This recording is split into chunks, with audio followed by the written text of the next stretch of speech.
Já aqui em Você no Brasil, a gente vem falar um pouco dessa ideia do futurismo, como que ele chega no Brasil, né? Ele chega um pouco diferente do que lá fora. Porque o que acontece? Na cidade de São Paulo, já vai ser palco de grandes movimentos que vão abalar as estruturas, né? Entre eles a Semana de Arte Moderna, que vai ser um divisor de águas, não só para as artes, mas também para todo um pensamento da nossa sociedade em geral. Então ela vai ser realizada em 1922, por isso que ela ficou conhecida como a Semana de Arte de 22, né? No início do século, no Brasil, ele vive um período de grandes crescimentos econômicos e urbanos. Contudo, com mais pessoas vivendo nas cidades e sem saneamento básico adequado, essa época também foi marcada pela grande proliferação de doenças, como a febre amarela, a gripe espanhola. Hoje em dia tá super diferente, né, gente? A gente tem super saneamento, né? Não existe coronavírus, a gente não tem que ficar limpando tudo, né? Mas enfim, então a história repete, né? A arte imita a vida em muitos momentos. Mas voltando, falando da nossa Semana de Arte Moderna, muitas revoltas também acontecem no país por conta disso, né? Da divisão de renda que não tá bacana, pela falta de saneamento para as pessoas que merecem, e aí começa a gerar muitas doenças. Então, além da Primeira Grande Guerra no Brasil, o pessoal começa a lutar pelos seus direitos. Então, na arte brasileira, o sentimento de insatisfação era o mesmo, principalmente em relação às artes clássicas e a elitizada da época. Os artistas brasileiros modernos se inspiravam nas mudanças propostas pelas vanguardas europeias, em especial no futurismo, que vem trazer essa ideia de mudança, de renovação, né? De não olhar para o passado, mas pensar no que é novo, ok? Então a Semana de Arte Moderna também foi político e voltada para questões sociais, por artistas que queriam romper as correntes literárias dos artistas anteriores. A Semana de Arte Moderna vai acontecer nos dias 13, 15 e 17. Apesar de falar semana, só vai acontecer 3 dias, né?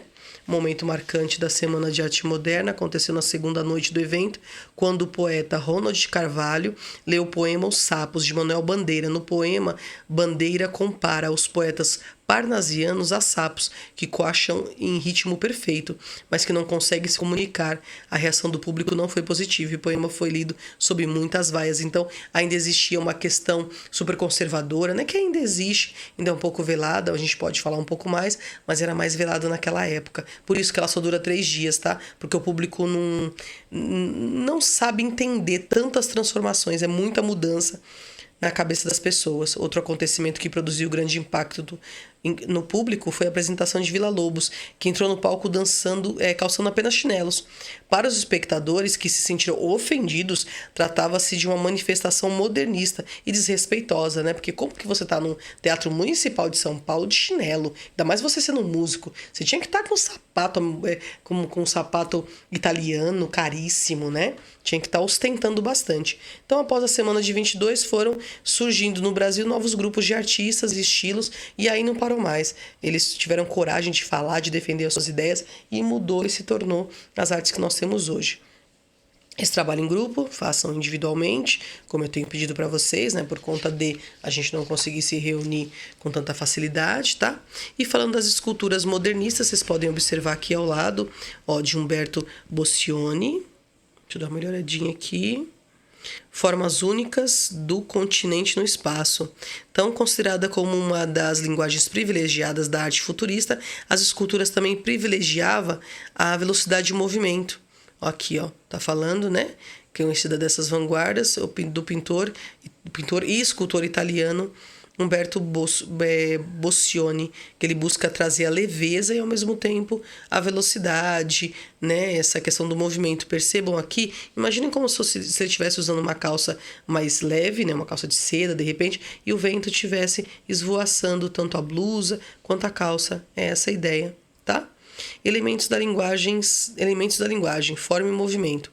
As obras futuristas apresentam elementos da linguagem visual como uma forma e cor, para sugerir a movimentação dos objetos apresentados. Na obra Dinamismo, de um ciclista, também, né, do próprio Umberto Boccioni, por exemplo, a figura de um homem e de uma bicicleta é construída por meio de contraste de cores, de contraste entre cores. Se a gente prestar bastante atenção, ó, aqui a gente vai ver a cabeça, aqui o corpo, tá?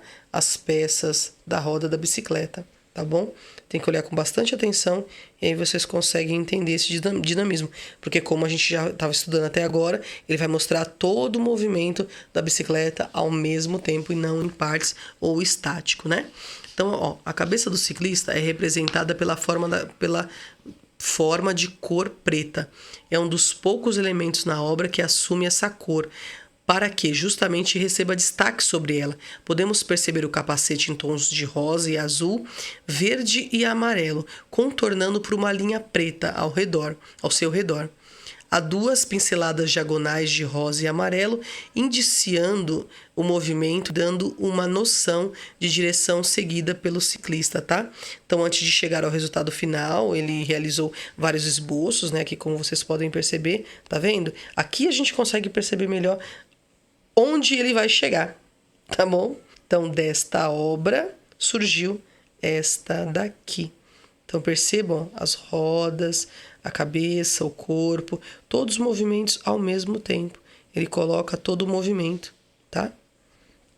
Então, no desenho dos contornos, o ciclista e a bicicleta são mais definidos, mas na pintura eles quase se mesclam com o restante da tela, que é o que acontece quando você vê alguém passando muito rápido na sua frente. Imagina alguém de bicicleta ou até mesmo de carro, você tem a impressão de se passar muito rápido e você não consegue definir se era um carro, a cor da roupa, se era homem, se era mulher, porque tudo isso se confunde a imagem. Então, é essa a ideia, né? Uma imagem bem rápida, trazendo essa velocidade que o futurismo pede, ok?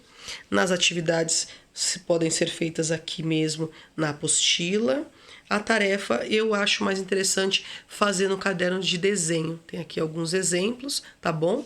Basicamente, um desenho futurista, para não ficar tão complicado para vocês, é vocês usarem a mesma imagem, tá vendo? Ó? De repente a silhueta do que vocês escolherem e replicar ela várias vezes. Aí vai me dar essa sensação de movimento. Não é tão difícil quanto parece. Maxi Desafio, você aprendeu também na apostila, ok? Pessoal, finalmente terminamos o nosso conteúdo, acabamos o nosso primeiro bimestre, ok? Aí a gente vai realizar nossas atividades avaliativas, nossas correções de caderno, para finalizar direitinho o nosso bimestre, ok? Beijos, até a próxima, fiquem com Deus.